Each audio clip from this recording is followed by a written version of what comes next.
আমরা হোয়াটসঅ্যাপে অনেক সময় বিভিন্ন জনকে ছবি লেখা পাঠাই, আবার এমন কাউকে ছবি পাঠাতে চাই যেন সে একবারের বেশি না দেখতে পারে এবং ডাউনলোড স্ক্রিনশট করতে না পারে। সেটা কিভাবে সম্ভব এখন আপনাদেরকে দেখাবো। এখন নিচের লিঙ্কে ক্লিক করব, এরপর গ্যালারিতে নিয়ে আসবে, গ্যালারিতে ক্লিক করব। আপনি যে ছবিটি পাঠাইতে চান সেটা সিলেক্ট করব। সিলেক্ট হয়ে গেল। এই যে দেখতে পাচ্ছেন এখানে গোল 1 চিহ্ন আছে। এখন সেন্ডে ক্লিক করব, ওকে ক্লিক করব, আবার সেন্ডে ক্লিক করব। ছবিটি সেন্ড হয়ে গেছে।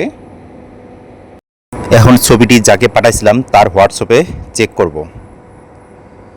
হোয়াটসঅ্যাপে ক্লিক করব, এরপর চ্যাটস এখানে ক্লিক করব, এরপর এখানে ক্লিক করব। এই যে ছবিটা তাকে পাঠাইছিলাম এখানে ওপেন করব। এখন ছবিটা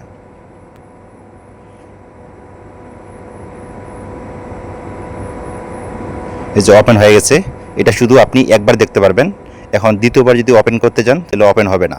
আমি ট্রাই করতেছি, ওপেন হচ্ছে না। এভাবে আপনারা ওয়ান টাইমের জন্য যে কাউকে ছবি পাঠাতে পারবেন। এখন দেখাবো কাউকে ভুল করে টেক্সট পাঠানোর পর সেই লেখাটা ডিলিট না করে আনসেন্ড করবেন কিভাবে। এতে করে সেই লেখাটা দুজনের কাছ থেকে ডিলিট হয়ে যাবে। এখন আমি টেক্সট টাইপ করব যাকে পাঠাতে চাই। টেক্সট করা হলো। এখন আমি এটি আনসেন্ড করব। উপরে ডিলিট আইকনে ক্লিক করব। এখানে 3টি অপশন আছে, ডিলিট ফর এভরিওয়ান, এটা ক্লিক করব। এই যে একটা আনসেন্ড হয়েছে, নিচেটাও আনসেন্ড করব। 2টি আনসেন্ড হয়ে গেছে। এখন আমরা দেখব যাকে পাঠাইছিলাম তার হোয়াটসঅ্যাপে ঢুকব। এই যে দেখতে পাচ্ছেন যাকে SMS পাঠাইছিলেন তার ওখান থেকেও অটোমেটিক ডিলিট হয়ে গেছে।